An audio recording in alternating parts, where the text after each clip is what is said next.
and tutorial regarding how to design an eye-catching social media or Instagram ad for those who are especially a YouTuber or YouTube blogger or influencer.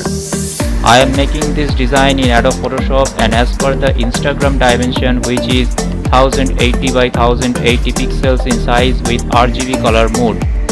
So if you are watching this tutorial as a beginner graphic designer or newly learning about social media designing, then I think it will be a useful tutorial for you guys. And if you are already an intermediate or expert designer, then I hope this design concept will also be a helpful one for you. If you have the basic creative skills and knowledge of Photoshop tools and effects, then it will never be a complicated one for you to understand. So please watch the tutorial till the end and let me know in the comment section if you have any questions or queries or any better new suggestion. If you are newly watching my channel, then please subscribe to it and turn on your notification to stay updated regarding various graphic designing projects. So guys, thank you very much and stay connected.